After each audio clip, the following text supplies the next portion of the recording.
Hello, welcome all. तो आज हम झटापट झटपट ईबीएस देखेंगे एग्ज़ाम के पर्सपेक्टिव से। और ये वीडियो उनके लिए है जो कि रिवीजन करना चाहते हैं, या फिर उनके लिए है जो कि इन पूरी चीज़ों को देखना चाहते हैं, समझना चाहते हैं ये प्रॉपर टॉपिक के ऊपर कि क्या-क्या क्वेश्चंस या फिर क्या-क्या टॉपिक्स कवर किए जाते हैं इसके अंदर। ठीक है, तो बिना कुछ वेट किए हम स्टार्ट करते हैं ईबीएस। ठीक है, पहले हम जान लेते हैं कि ईबीएस है क्या। ईबीएस बेसिकली आपका सपोज आपने हम कहते हैं वीएम। वीएम को बेसिकली हम लोग यहाँ पे ईसी2 कहते हैं। तो वीएम में अगर आपने कोई स्टोरेज डिवाइस लगाया, इससे हम कहते हैं वॉल्यूम। सपोज आपके आपके कंप्यूटर में हम पेन ड्राइव लगाते हैं, तो आप अपने कंप्यूटर में जाकर देख सकते हैं कि एक वॉल्यूम क्रिएट हो जाता है। ठीक है, उस चीज़ का इम्प्लीमेंटेशन हम एडब्ल्यूएस में करते हैं ईबीएस का इस्तेमाल करके। तो हम अगर डेफिनेशन में चल जाए तो ईबीएस वॉल्यूम एक नेटवर्क ड्राइव है जो कि आप अपने इंस्टेंस से अटैच कर सकते हो जब आपका इंस्टेंस चलता है तब। ठीक है, तो बात हो गई हमारी इंस्टेंस को हम लोग अटैच करने के बारे में। तो अगर हमने इस सिस्टम के साथ, सपोज मेरा सिस्टम का नाम है sys1 के साथ अटैच किया हुआ है, तो हम इसे sys2 के साथ भी अटैच कर सकते हैं। बट उसको करने के लिए हमें क्या लगेगा, हमें इसका एक कॉपी बनाना पड़ेगा और फिर उस कॉपी को हम लोग इसके अंदर दे सकते हैं। ठीक है, और ये इम्पॉर्टेंट है कि ये मेरे एक ही रीजन में हो। ठीक है, तो ये पहला प्रोसेस हो गया। दूसरी बात आती ये है कि सिंस आपने वॉल्यूम अटैच किया हुआ है ओवर द नेटवर्क, तो आपकी प्राइसिंग कैसी होगी? आपकी प्राइसिंग उस हिसाब से होगी जितना आपने बोला है, जितना आपको प्रोविजन किया है आपने। प्रोविजन का मतलब ये होता है कि अगर आप काम कर रहे हो, आपने सपोज आपने बोल दिया कि भाई मेरे को एक तो 1 TB का दे दे, 1 TB का दे दे सपोज। ठीक है, मैं बोला कि तू मुझे 10 समोसे दे दे। बट अगर आप 2 समोसे ही खा रहे हो तो वो 8 समोसे के भी पैसे लेगा। ठीक है, so you get build for the provision capacity in the EBS. चलिए अब देख लेते हैं टाइप्स के ऊपर, क्योंकि टाइप्स के ऊपर ही मोस्टली क्वेश्चंस होते हैं। तो टाइप्स में बेसिकली AWS ने डिवीजन किया हुआ है सॉलिड स्टेट ड्राइव और हार्ड डिस्क ड्राइव में। ठीक है, तो ऐसे समझना है कि हार्ड डिस्क ड्राइव फिजिकली तो मेरा एक प्लेटर होता है सपोज, और प्लेटर में हम लोग रीड राइट करते हैं। तो ये काफ़ी थोड़ा सा पुराना हो गया, और इसमें भी वैसा ही प्लेटर होता है बट यहाँ पे स्प्लेंडर होता है। ये कोर कंसेप्ट है ओएस के, बट ये समझ के रखें कि एसएसडी इन मेमोरी है। ठीक है, और इसमें चीज़ें फास्ट होती है, और एचडीडी थोड़ा सा पुराना है। ठीक है, तो ये बेसिकली ड्राइव्स है। तो एसएसडी में पहला आ जाता है मेरा GP2, और यहाँ पे IO1। ठीक है, और एचडीडी में मेरा डिवीजन होता है ST1 से और मेरे SC1 से। तो अगर आप देखोगे तो इनके नाम से ही आप इनका काम के बारे में पता कर सकते हो। GP is for general purpose, IO मतलब जहाँ पे आईओ की ज़्यादा ज़रूरत हो, एसटी मतलब थ्रूपुट, राइट। यहाँ पे टी का मतलब है थ्रूपुट, एससी मतलब कोल्ड। कोल्ड मतलब जहाँ पे हमको ज़्यादा ज़रूरत नहीं पड़ती, हम कभी कभी इस्तेमाल करते हैं, मतलब फ्रिज में जो भी हम रखते हैं वो थोड़ी बाद में इस्तेमाल करने के लिए हम लोग रखते हैं। ठीक है, आईओ मतलब आईओ, जीपी मतलब जनरल पर्पस के लिए। ठीक है, तो यहाँ पे हम देखेंगे कि मेरा GP2 के लिए हमें हमारा IOPS मैक्सिमम कितना बर्स्ट कर सकता है, 16,000, और 3 IOPS हमें मिला है पर GB का। इसका जवाब अगर आप लैब में सेटिंग करोगे तो आपको पता चलेगा कि सपोज आपने अपने अपने 400 साइज लिया हुआ है, तो आपका IOPS हो जाएगा 1200। ठीक है, आपने 1000 का साइज लिया हुआ, 1000 GIB का, तो आपका आपका IOPS हो जाएगा अराउंड 16,000। सॉरी, 1000 में मतलब 1000, 3 IOPS पर GB मतलब 1000 के लिए 3000। ठीक है, वैसे ही अगर आप 53333 करोगे तो आपका 16,000 आयोव्स बन जाएगा, जो कि मैक्सिमम है। मतलब अगर आप यहाँ पे जाके वहाँ पे जाके वॉल्यूम पुट करोगे 6000 भी, तो भी आपको 16,000 ही आयोप्स मिलेगा। ठीक है, but the most important topic here is IO1। IO1 GP समझ गए आप, जनरल पर्पस के लिए इस्तेमाल होता है। अगर उससे आपको ज़्यादा ज़्यादा अहमियत वाली चीज़ चाहिए तो आप IO1 का इस्तेमाल कर सकते हो। IO1 में अराउंड 50 IOPS मिलते हैं पर जीबी के। 50 IOPS पर जीबी के, आप समझ जाओ। ठीक है, मतलब जहाँ पे रीड राइट हमें ज़्यादा करना पड़े, जैसे कि रीड राइट आप कहाँ कर सकते हो, बड़े बड़े डेटाबेसेस में, जैसे कि आप मोंगो डीबी ले सकते हो, आप कसांड्रा ले सकते हो, आप एमएस एसक्यूएल ले सकते हो, पोस्टग्रे एसक्यूएल ले सकते हो, फिर ऑरेकल ले सकते हो। यहाँ पे IO1 का इस्तेमाल होता है। मतलब IO1 का इस्तेमाल हम लोग बोल सकते हैं क्रिटिकल डेटाबेस में। ठीक है, अब हम जाते हैं एचडीडी में। एचडीडी हार्ड डिस्क ड्राइव का पहला पार्ट आता है ST1 और दूसरा आएगा SC1। ST1 में थ्रूपुट वाले सिनेरियोज होते हैं, तो थ्रूपुट में हमें ये थ्रूपुट भी तो देता है। ठीक है, कॉस्ट भी थोड़ी सी लो होती है क्योंकि ये हार्ड डिस्क ड्राइव है। ठीक है, तो हम इसे इस्तेमाल कर सकते हैं कि अगर हमारे को स्ट्रीमिंग करना हो, या फिर हमारा कोई बिग डेटा वाला कंसेप्ट हो, या फिर डेटा वेयर हाउस हो, तो इन सब के लिए हम ST1 का इस्तेमाल करते हैं।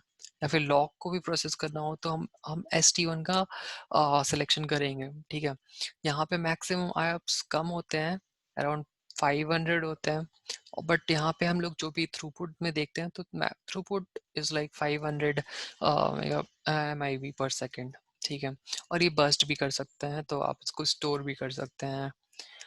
अब हम आ जाते हैं लास्ट, ये सबसे सड़ा गला है क्योंकि ये लो स्टोरेज कॉस्ट है, और इसे हम इस्तेमाल करेंगे जब हमें इनफ्रीक्वेंट स्टोर करना पड़े। ठीक है, इनफ्रीक्वेंटली अगर हमें कुछ चीज़ें एक्सेस करनी हो तो हम ये EBS सुन सकते हैं, हमारा कोल्ड वाला।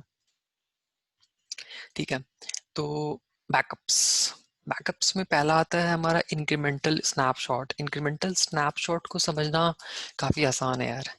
देख, पहली बात, सपोज आपने एक काम किया आज, आपका आपका काम ये हुआ आज।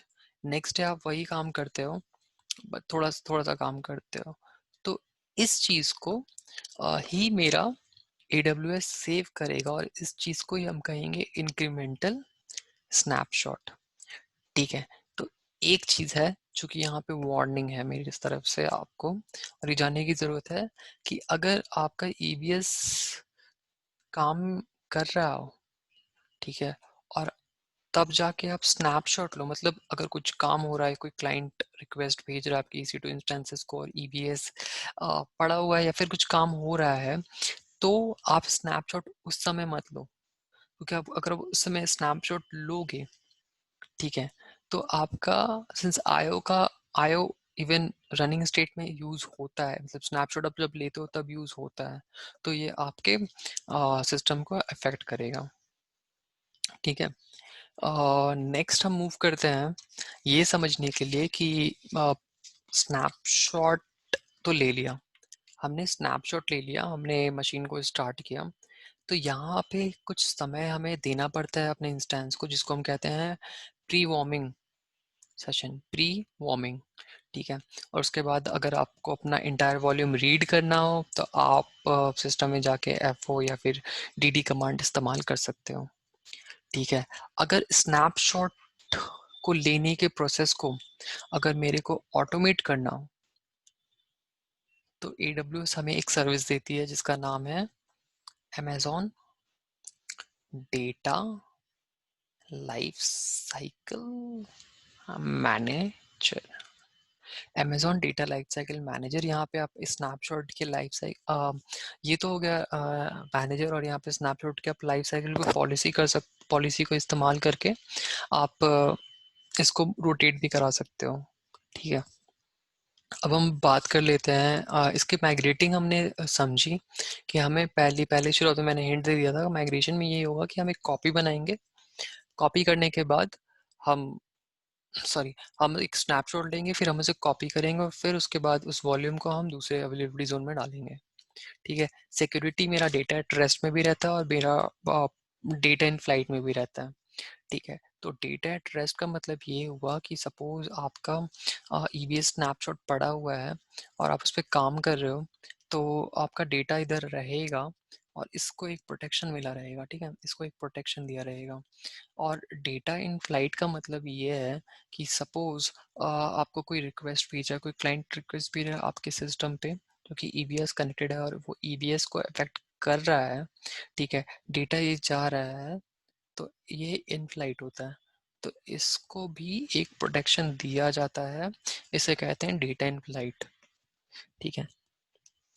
अब हम आ जाते हैं, ईबीएस हमारे यहाँ पे ख़त्म होता है, बट यहाँ पे AWS ईबीएस के संदर्भ में हमें एक और ऑप्शन देता है जो कि है इंस्टेंस स्टोर, ठीक है।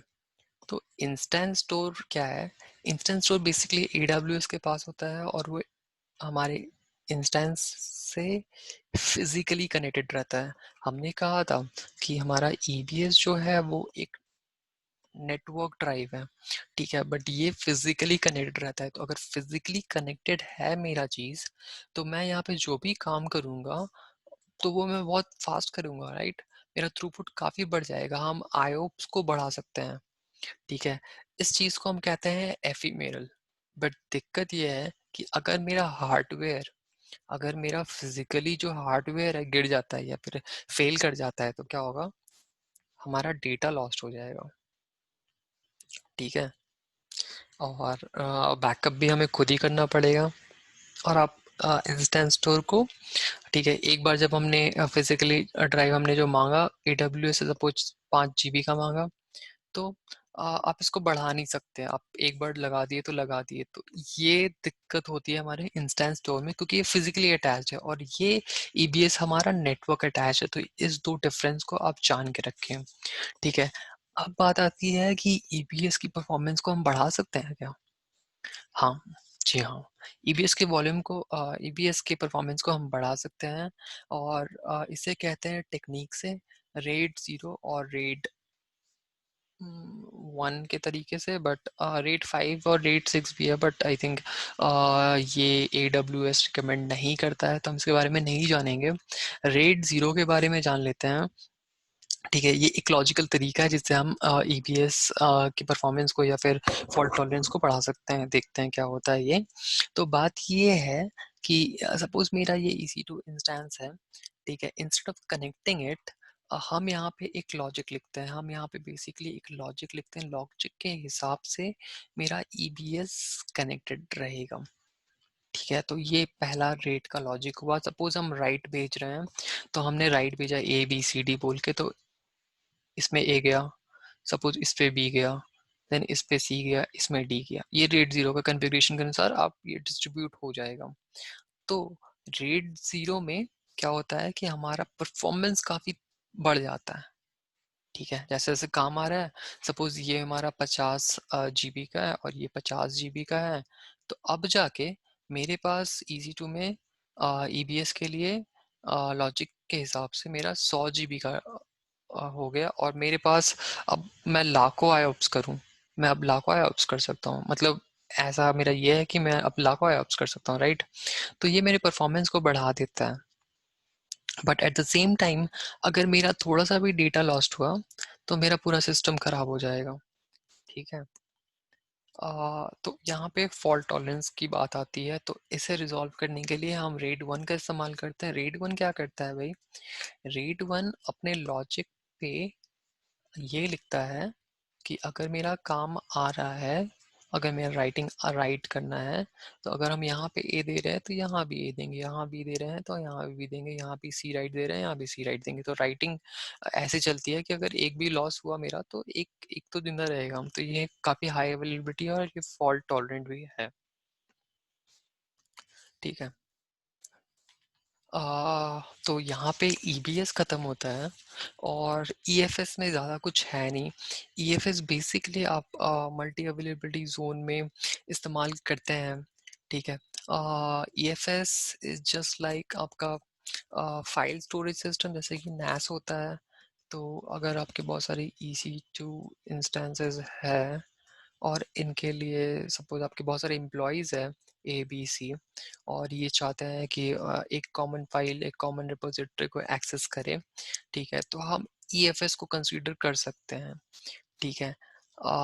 इट्स EFS, ठीक है। ये फाइल स्टोरेज सिस्टम है, ब्लॉक स्टोरेज सिस्टम नहीं है।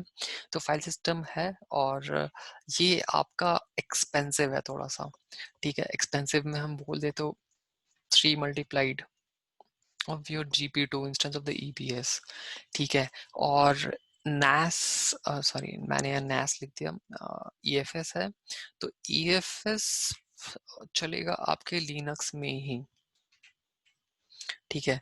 और आपके कॉन्करेंट क्लाइंट्स थाउजेंड्स हो सकते हैं यार, बहुत, ठीक है। कैपेसिटी प्लानिंग की कोई ज़रूरत नहीं है, आप बिंदास रहो, आपका काम हो जाएगा, ठीक है। तो ये सारे इंपॉर्टेंट बात है एग्ज़ाम के लिए। आप इस चैनल को सब्सक्राइब करें, लाइक करें और बेल आइकन का बटन दबाएं अगर आपका मन करे तो। चलिए स्टॉप करते हैं इस चीज़ को।